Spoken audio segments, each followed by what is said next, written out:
Kemudian katanya nih, ada yang bilang, metain kompetitor itu, ya namanya juga kompetitor, pasti kita akan fokus dengan yang produknya itu kurang lebih sama kita. Jadi kalau aku punya usaha ayam penyet, ya biasanya yang kemudian akan aku perhitungkan adalah pesaing lain yang juga ngejual ayam penyet, gitu ya. Biasanya tuh aku akan mulai langsung ngedetailin, aku harganya mau sekian ribu rupiah. Tetangga dia ngejualnya berapa ya? Oh sekian ribu. Saya pakai jurus harga deh turunin. Atau mungkin dia akan beli punya kompetitor, dia cicip, dia coba, wah ternyata bumbunya itu sambalnya manis ya. Kalau gitu yang punya saya bikin lebih gurih. Jadi pedasnya pedas gurih, yang itu pedasnya pedas manis. Jadi ini adalah pola yang biasa kita lakukan kalau kita lagi apa istilahnya menganalisis pasar, menganalisis kompetitor ya, harga, kemudian produk, kandungan-kandungannya. Jadi itu yang biasanya suka dilakukan. Jadinya kalau misalnya kita melakukan analisis harga, ini aku kasih satu contoh template ya. Aku kasih satu contoh template yang nanti teman-teman bisa coba gambar sendiri, terus masukin deh di situ. Brand atau produknya teman-teman di mana, terus nanti yang pemain-pemain lain itu di mana. Jangan-jangan nanti kalian bisa jadi sangat kaget ketika semua pemain udah dikumpulin, baru kelihatan, waduh ternyata yang produknya mirip sama saya di harga yang kurang lebih sama, itu banyak banget pemainnya. Contohnya ini adalah kopi ya, kita lihat kopi dulu karena sejak pandemi banyak nih yang ngeluarin kopi literan, jadi kayaknya pemain kopi ini lumayan jaya gitu ya. Jaya tapi dengan pemain yang sangat padat. Contohnya, kalau harganya dia terjangkau, tapi dia jualannya online, ada sebelah kiri bawah. Kurang lebih ada 2, tapi sebenarnya ada lebih banyak. Cuman aku nggak sempat ngumpulin aja ya, karena saking banyaknya. Tapi yang terjangkau dan punya kedai, walaupun kecil-kecil, itu juga tidak jauh lebih sedikit, malah lebih banyak. Gitu. Ada yang kedainya mungkin kedainya franchise, atau mungkin dia kedai usaha sendiri, dan lain halnya. Tapi penting untuk melakukan ini untuk tahu, jangan-jangan teman-teman itu kalau mau bersaing, jangan mainin harga. Karena ternyata yang pakai strategi harga dengan harga yang kurang lebih mirip seperti teman-teman itu udah banyak. Jadi kita jangan terlalu fokus di, udah deh kita kasih diskon lagi, udah deh kita kasih penawaran spesial lagi. Kita harus pakai senjata untuk melawan kompetitor, pakai yang lain senjatanya. Nah, setelah kita ngasih peta antara harga sama produk istilahnya ya, bentuk usaha, berikutnya kita ngapain? Kita lihat positioningnya. Ini balik seperti yang tadi kita lakukan atau kita lihat yang sabun-sabun tadi ya, merek-merek tadi. Caranya gimana? Ini juga aku kasih template, silahkan kalau mau di screenshot atau nanti di share ya sama Mbak Tere. Ini ada yang namanya segitiga, fungsi, emosi, atau inspirasi. Kalau kita positioningnya hanya fungsi, itu contohnya kalau pakai brand-brand kopi, dia berarti hanya jual minuman kopi. Dia fokus kepada produknya aja. Entah kopinya ditambah susu, kopinya ditambah gula, atau kopinya misalkan diapain lagi, tapi dia fokus sama produk. Kalau dia pakai emosi, jadi udah main perasaan, biasanya dia akan jualannya itu nggak selalu fokus pada produk. Ini contohnya, Janji Jiwa bilangnya kopi dari hati, kopi kenangan, kopi penuh kenangan. Terus kalau Sana bilangnya untuk jiwa yang sehat. Terus yang paling tinggi biasanya yang inspirasi tuh. Dia udah ngomongnya udah bukan produk lagi, tapi dia ngomonginnya itu lebih ke arah visi misi gitu ya. Ini Fore contohnya dia bilang, saya ada untuk menyebarkan yang namanya hasrat, passion, semangat. Kayaknya udah gak ada kopi-kopinya gitu ya kalau dilihat gitu. Nah, kapan positioning itu bisa menjadi menguntungkan buat teman-teman, itu adalah ketika pemain banyak dan semuanya pada ngomongin produk. Istilahnya, produk aku paling hebat, paling bagus, paling jaya. Mereka lupa konsumen itu kadang nggak mencari produk yang paling hebat, tapi yang paling cocok buat konsumen. Nah, cocoknya buat konsumen biasanya pakai perasaan gitu ya. Kita kan kalau beli, berapa kali nih ibu-ibu di sini kalau beli barang itu impulse. Jadi yang tadinya niatnya nggak beli, malah jadi beli. Karena pas di toko, kok kayaknya enak ya nih beli ini, kayaknya nyaman di hati, kayaknya kok lagi nggak mungkin ada lagi nanti, pokoknya rasanya tuh kayaknya tepat gitu. Kita tuh belanja tuh pakai hati. Makanya kalau ngomong, kalau jualan juga harus pakai hati. Biar satu frekuensi nih sama konsumen, ya. Jadi seperti itu. Kita petain positioningnya. Cara bisa tahu positioningnya punya kompetitor gimana? Kita bisa lihat dari misalkan kalau mereka punya Shopee, kita bisa lihat di bagian apa namanya deskripsinya. Mereka punya Instagram, kepoin, stalking Instagramnya tuh mereka ngomongnya apa sih tentang produknya gitu. Orang yang atau brand yang ngomonginnya tuh tentang emosional atau inspirasi, dia akan mengulang-ulang pesan yang sama gitu. Jadi nanti ketangkep kok mana yang ngomongin apa, produk atau ngomongin perasaan. Nah, sehingga kalau tadi harga udah dipetain, positioning udah dipetain, sekarang kita bisa balik masuk fokus ke yang produk. Jadi untuk lihat seberapa ragam. Perlu nggak sih kita ngeluarin varian segitu banyaknya? Karena jangan-jangan yang punya banyak varian itu sudah banyak pula pemainnya. Mendingan kita banting setir jadi yang niche.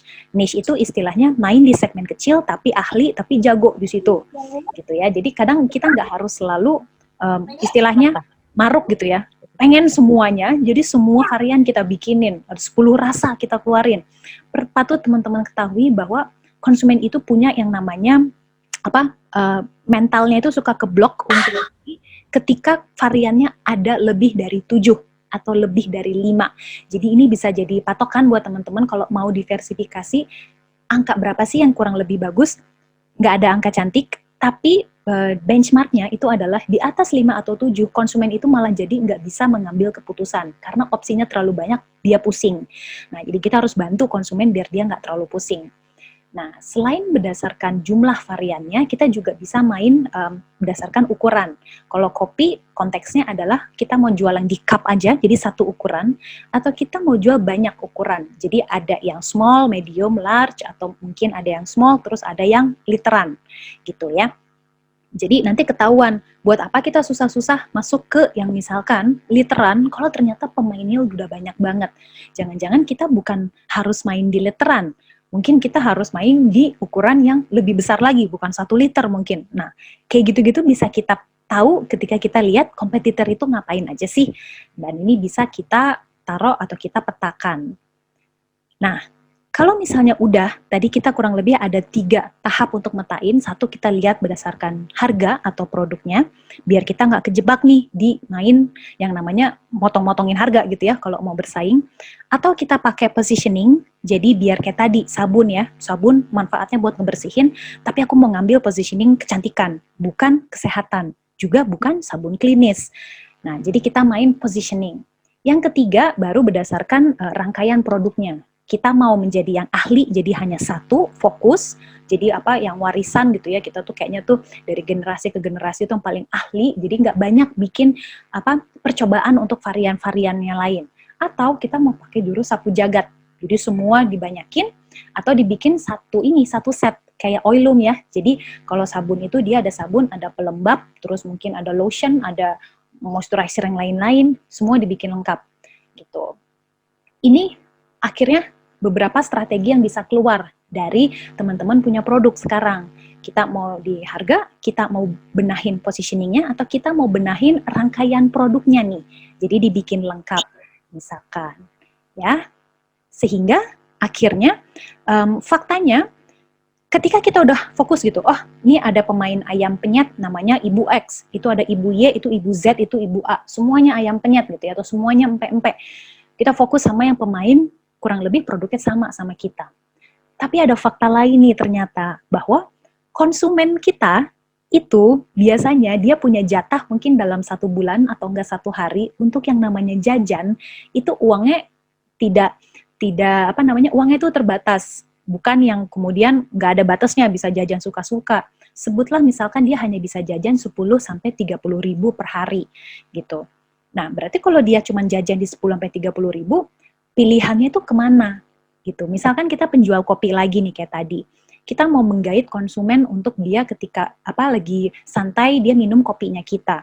Tapi ternyata ketika dia lagi santai, pilihannya yang ada di benaknya dia itu bukan hanya kopi, tapi misalkan ada yang namanya boba. Kita sering ya dengar boba teh susu yang pakai tepung-tepung itu yang bulat-bulat bola-bola.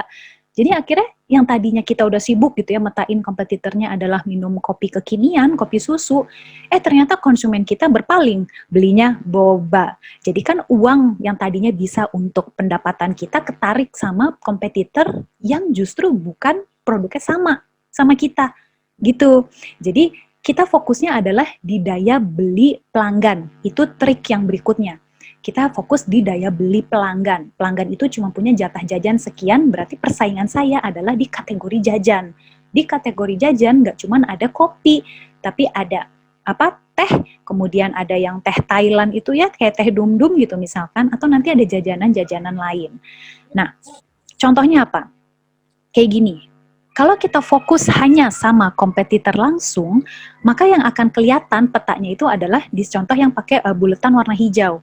Jadi kalau kopi kekinian misalkan kopi nitro, yang pakai nitrogen ya, terus atau enggak kopi susu pakai gulali, atau kopi pakai kopior, pakai kelapa, jadi kayak kopi kelapa gitu. Kita fokus di situ. Padahal konsumen kita uang jajannya pun dia pakai untuk beli teh susu atau istilahnya minuman kenikmatan. Mereka inilah yang disebut kompetitor tidak langsung, diam-diam suka nyelinap, ngambil yang tadinya bisa jadi pendapatan untuk kita, konsumennya kebawa, beli ke hal-hal yang lain tadi. Makanya, terus kita jadi berpikir, aduh, kok makin jelimet ya, saya harus mikirin kompetitor yang tidak langsung juga, yang secara tidak langsung. Ada tipsnya untuk kita bisa mengamati, mengtiru, dan memodifikasi untuk bisa punya peluang tuh lebih besar. Istilahnya punya peluang yang mirip sama kompetitor yang tidak langsung itu. Caranya gimana? Itu adalah identifikasi momen. Nah, kita main di momen nih. Momen apa yang menyatukan orang itu mikir tentang produknya kita. Jadi kalau kopi, kapan sih orang rasanya pengen minum yang manis-manis? Kita mikirin momen. Nah, yang paling jago main momen itu adalah teh botol sosro. Dia dengan positioning, dengan tagline-nya, apapun makanannya, minumnya teh botol sosro, dia bisa ngehadang siapa aja. Dia ngehadang air mineral. Karena harusnya kalau makan, itu minumnya air putih. Dia ngehadang siapa dong? Aqua. Terus ada juga yang sukanya minum kopi misalkan. Berarti kalau misalnya makannya sore-sore sambil makan pisang goreng, biasanya kan enaknya pakai kopi pahit gitu. Tapi dia bilang, enggak, apapun makanannya minumnya saya. Jadi dia pun akhirnya ngehajar kopi.